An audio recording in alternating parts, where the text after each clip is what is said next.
Hello दोस्तों, तो स्वागत है आप सभी का फिर से एक बार बेटर एजुकेशन क्लासेस पर। और दोस्तों आज हम लेकर आए हैं आप लोगों के लिए केवल इतिहास का कुछ महत्वपूर्ण प्रश्न। तो चलिए शुरू करते हैं। पहला क्वेश्चन है कि निम्नलिखित में से कौन सा ब्राह्मण ग्रंथ ऋग्वेद से संबंधित है। ठीक है, ऋग्वेद से संबंधित ब्राह्मण ग्रंथ बताना है तो वह है ऐतरेय ब्राह्मण। ऐतरेय ब्राह्मण जो है वह ब्राह्मण ग्रंथ का ऋग्वेद से संबंधित है। ठीक है, नेक्स्ट पर चलते हैं। कहता है कि गोपथ ब्राह्मण संबंधित है, तो गोपथ ब्राह्मण जो है यह संबंधित है अथर्ववेद से, तो इसका सही उत्तर हो जाएगा ऑप्शन सी। नेक्स्ट क्वेश्चन है आपका कि गौतम बुद्ध द्वारा अपने धर्म में दीक्षित किया जाने वाला अंतिम व्यक्ति निम्नलिखित में से कौन था। ठीक है, देखिए यहाँ पे गौतम बुद्ध की बात की है, तो अंतिम व्यक्ति थे सुबोध। ठीक है, ये ध्यान में रखिएगा, इंपॉर्टेंट क्वेश्चन है, तो इसका सही उत्तर हो जाएगा ऑप्शन डी। नेक्स्ट क्वेश्चन है आपका कि नालंदा विश्वविद्यालय के संस्थापक कौन थे। ठीक है, नालंदा विश्वविद्यालय के संस्थापक जो थे वो थे कुमार गुप्त, तो इसका सही उत्तर हो जाएगा ऑप्शन बी। और इसे विनाश कौन किया था, मतलब खत्म कौन किया था, तो वो किए थे बख्तियार खिलजी। बख्तियार खिलजी इसको क्या कर दिया था, नष्ट कर दिया था। ठीक है, तो इसका जो सही उत्तर हो जाएगा कि संस्थापक कौन थे, तो कुमार गुप्त। नेक्स्ट क्वेश्चन पर चलते हैं। कहता है कि जैन धर्म के प्रवर्तक महावीर जी का मोक्ष स्थान कहाँ है, मतलब उनका मोक्ष कहाँ प्राप्त हुआ, यानी कि उनकी मृत्यु कहाँ हुई, तो यह हुआ था पावापुरी में, तो इसका सही उत्तर हो जाएगा ऑप्शन सी। नेक्स्ट क्वेश्चन है आपका कि निम्नलिखित में से कौन एक मगध साम्राज्य की राजधानी नहीं रही, सॉरी बताना यहाँ पर कि कौन सा मगध साम्राज्य की राजधानी नहीं रही। तो देखिए यहाँ पे आपको बताना है, तो देखिए गिरिब्रज भी रही, राजगिरी भी रही और पाटलिपुत्र भी रही, लेकिन कौशाम्बी जो है वह नहीं रहा। तो इसका जो सही उत्तर हो जाए, हम लोग को पूछा है कि नहीं रही, तो डी कौशाम्बी नहीं रही कभी भी। नेक्स्ट क्वेश्चन है आपका कि सिकंदर के हमले के समय उत्तर भारत पर निम्नलिखित राजवंशों में से किस एक का शासन था। ठीक है, बताना है कि निम्नलिखित राजवंशों में किस एक का शासन था, तो वह था नंद वंश के। जब सिकंदर हमला किया था उस समय वहाँ का शासक नंद वंश था और उसका नाम था घनानंद। क्या घनानंद था। ठीक है, सिकंदर के समय जब आक्रमण करने वाला था, और यह नंद वंश का ही घनानंद था। और इसके पहले कौन था, तो महापद्मानंद था। महापद्मानंद, जिसे नंद वंश का संस्थापक भी कहा जाता है। नंद वंश के क्या कहा जाता है, संस्थापक भी कहा जाता है, किसे, महापद्मानंद को।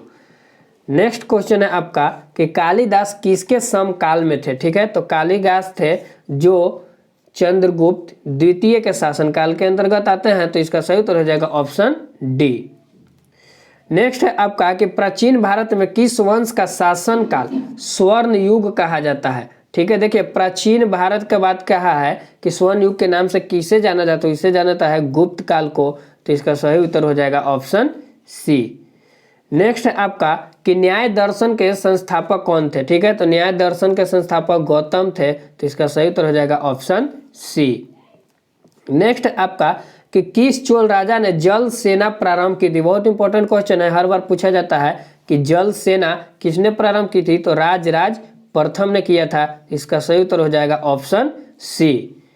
नेक्स्ट क्वेश्चन है आपका कि महमूद गजनी के साथ भारत आने वाला प्रसिद्ध इतिहासकार कौन था। ठीक है, तो महमूद गजनी के साथ कौन आया था, तो आया था अलबरूनी, तो इसका सही उत्तर हो जाएगा ऑप्शन बी।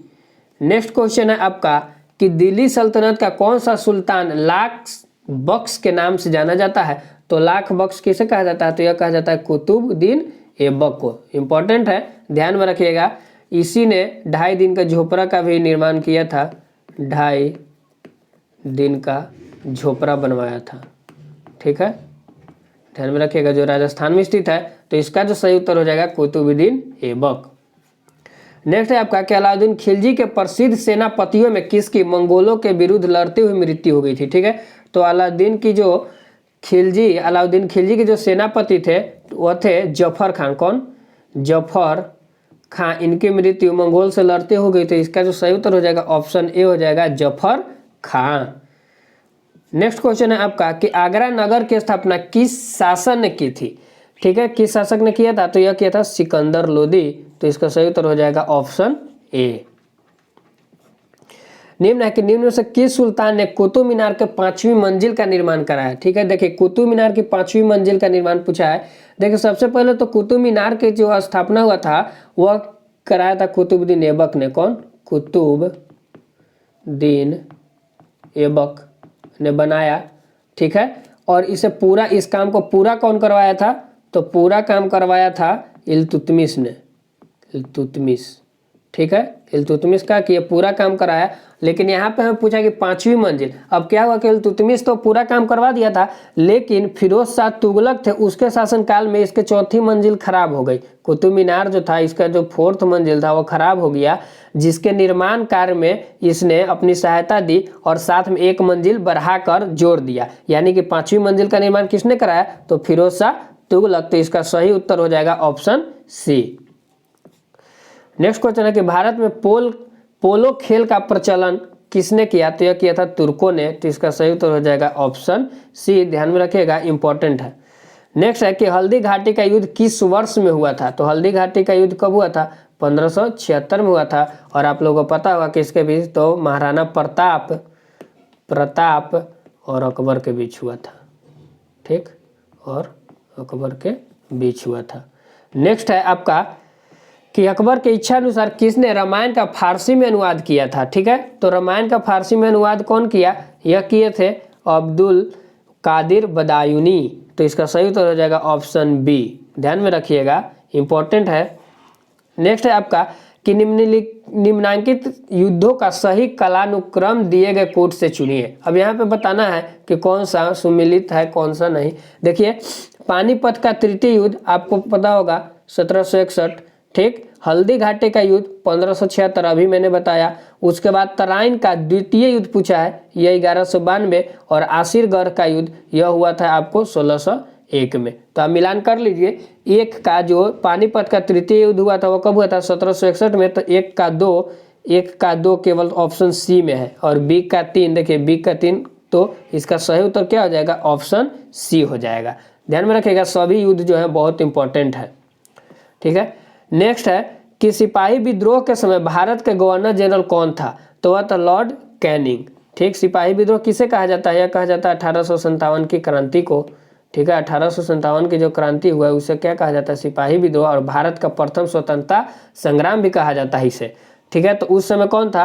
तो लॉर्ड कैनिंग था। और दोस्तों आज का क्वेश्चन हम लोग यहीं पर समाप्त करते हैं। ठीक है, तो मिलते हैं अपने अगले वीडियो में। यदि आप लोग को वीडियो पसंद है तो प्लीज़ सब्सक्राइब, लाइक और शेयर जरूर कर दीजिए ताकि आपको आने वाले वीडियो की नोटिफिकेशन प्राप्त हो सके। तो मिलते हैं अगले वीडियो में, तब तक के लिए धन्यवाद, बाय बाय।